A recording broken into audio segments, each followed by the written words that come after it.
Kembali bersama Menteri ESDM Sudirman Said dalam DBS To The Point. Pak Menteri, barusan Anda bicara tentang dukungan Presiden. Jadi juga tidak perlu, kepintaran teknis itu bisa dipelajari dan dikerjakan. Tetapi hal-hal ini kan butuh bahwa ada niat yang lurus untuk memperbaiki ini. Dukungan itu seperti apa besarnya menurut Anda? Ya, technical skill necessary but not sufficient gitu.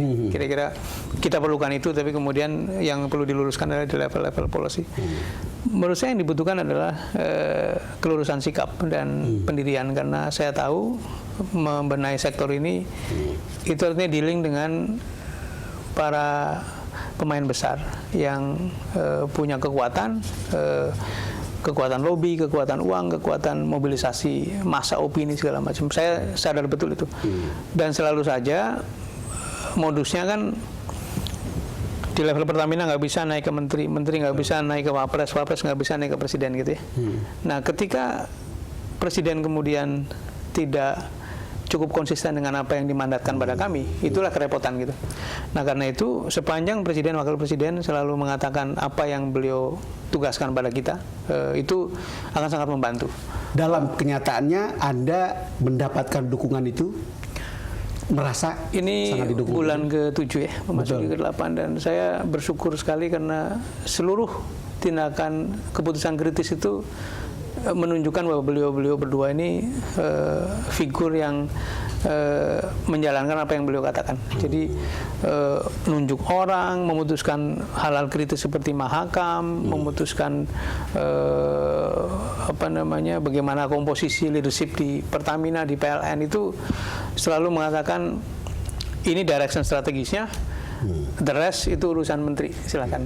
Ini sesuatu yang sangat memudahkan kita dalam langkah itu, dan seluruh masukan tentu didengar, tetapi setiap kali pengambilan keputusan teknis selalu mengatakan silahkan diambil yang terbaik. Kenapa saya tanyakan ini? Karena ada dua hal. Pertama, Anda berhadapan dengan apa yang disebut tadi mafia yang tidak gampang, yang punya kuasa dalam uang, punya kuasa untuk mempengaruhi opini publik, punya kuasa untuk mempengaruhi bahkan pusat kekuasaan di satu sisi. Kemudian belum lagi parpol atau partai politik, dan Anda bukan dari partai politik, bukan? Iya. Bukan dari partai politik itu. Lalu kemudian Anda untuk menghadapi ini, ya tentu harus ada bahwa Anda merasa sebagai sebuah tim atau disupport oleh sebuah tim yang kuat, bukan? Saya yakin begini sih ya. Ini observasi saya di berbagai negara maupun institusi. Semakin beradab, semakin maju satu negara, itu gap antara norma dengan realita makin sempit. Artinya gap antara norma dan realita makin sempit. Betul. Artinya apa? Yang namanya development, yang namanya kemajuan bangsa itu menuju kepada mempersempit gap itu. Disitulah norma kemudian berlaku gitu. Terhadap game ini juga begitu, terhadap interaksi antara partai politik, sektor ini itu akan makin menuju pada norma. Artinya apa? Saya punya keyakinan bahwa para pimpinan partai juga sebetulnya tidak seluruhnya nyaman dengan keadaan seperti ini. Jadi mereka juga dalam berbagai diskurs, dalam berbagai unsur-unsur selalu mengatakan bagaimana mencari yang terbaik. Memang tidak gampang berangkat dari suasana yang serba pragmatis menuju ke tadi. Tapi kuncinya nomor satu, kita tunjukkan kita maunya apa sih, dan maunya apa itu adalah maunya publik gitu. Maunya publik. Nah, kalau kita membawa maunya publik, kita berkomunikasi dengan baik dengan para stakeholders politik, rasanya secara pelan pasti akan ada dukungan-dukungan, dan saya melakukan itu. Saya dialog dengan teman-teman partai politik, informal gitu ya. Saya bicara dengan teman-teman DPR. Jadi kita tunjukkan bahwa nggak punya agenda lain kecuali meluruskan arah ini kok gitu. Pak Menteri, yang kemudian orang lihat sebagai salah satu highlight dalam pekerjaan Anda di waktu 6 bulan ini atau bulan ke-7 sekarang ini adalah ketika Petral dibubarkan, dan kita tahu bagaimana itu kemudian agak gaduh, dan ketika lihat gaduh kita baru tahu betul, oh iya ini bukan dongeng sebetulnya. Coba kita lihat. Ada banyak orang yang bereaksi gitu. Coba kita lihat pada waktu itu, kalau tidak salah Pak SBY punya tweet. Coba kita lihat. Nah ini dia, saya amat terkejut dengan pernyataan Menteri SDM Sudirman Said yang menyerang dan mendiskreditkan saya ketika menjadi presiden dulu. Ini ceritanya, awalnya kenapa sampai begini, karena kemudian banyak yang mislead untuk mengutip itu. Tidak ada yang mengusulkan ke saya agar Petral dibubarkan. Saya ulangi, tidak ada. Kalau ada pasti sudah saya tanggapi secara serius. Mana sebetulnya? Ya, saya sangat hormat pada setiap pemimpin lah, apalagi yang sudah berjasa tidak saja 10 tahun, tapi Pak SBY itu berjuang seumur karirnya. Jadi tidak ada niat maupun pikiran mendiskreditkan apalagi pribadi beliau.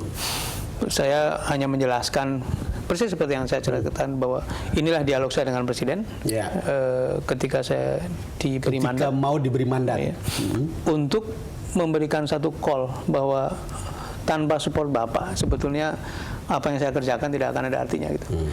Nah, tentu saja beliau bertanya contoh-contoh, dan saya mencontohkan ketika saya di Pertamina ada banyak inisiatif berhenti di sini gitu. Terus beliau nanya lagi, di sini tuh di mana? Di kantor Presiden. Dan itu kan pengertiannya begitu luas. Iya, di kantor Presiden ya. Tidak ada satu personal attack apapun gitu. Nah, sekarang kembali tadi, saya kira memang naturally secara alamiah setiap pembenahan pasti ada yang bereaksi gitu.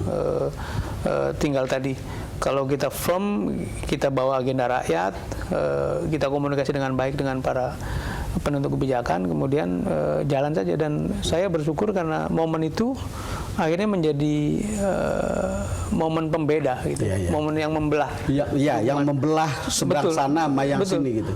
Jadi beberapa pemimpin politik menelpon saya minta bertemu gitu, kemudian mengatakan, Mas, jangan ragu-ragu, teruskan karena ini yang dibutuhkan masyarakat gitu. Ini sesuatu yang menurut saya hikmah, bahwa akhirnya memang begitu kita stand up memperjuangkan kepentingan masyarakat, dukungan itu datang gitu. Tapi terasa nggak? Saya tahu bahwa kalau lihat kita media framing, dukungan masyarakat itu begitu luas. Terasa nggak ada gerakan atau manuver dari apa yang kita sebut sebagai mafia migas yang menurut Faisal Basri bukan lagi dongeng gitu? Banget lah, terasa sekali gitu. Dan saya mengatakan, misalnya orang ribut soal reshuffle segala macam, untuk saya bukan hal baru karena sebelum diangkat pun sudah disuruh di reshuffle gitu. Jadi terus saja itu, dan dari waktu ke waktu ada saja yang diisukan, dan ini kembali pada moment of the truth barangkali ya. Saya merasa lepas dari apapun yang terjadi sekarang, attack itu, serangan-serangan itu malah memperkuat supportnya pemimpinan. Jadi Presiden akhirnya menjadi tahu, oh medannya begitu rupa tuh. Nah, tinggal kan survival rate dari proses ini akan seperti apa, dan itu akan ditentukan oleh keseimbangan. Artinya kalau hawa nasionalnya itu menuju kepada perbaikan, langkah-langkah ini akan survive gitu. Pak Menteri, begini, saya percaya bahwa Anda sebenarnya tahu betul lika-liku mafia migas itu bekerja.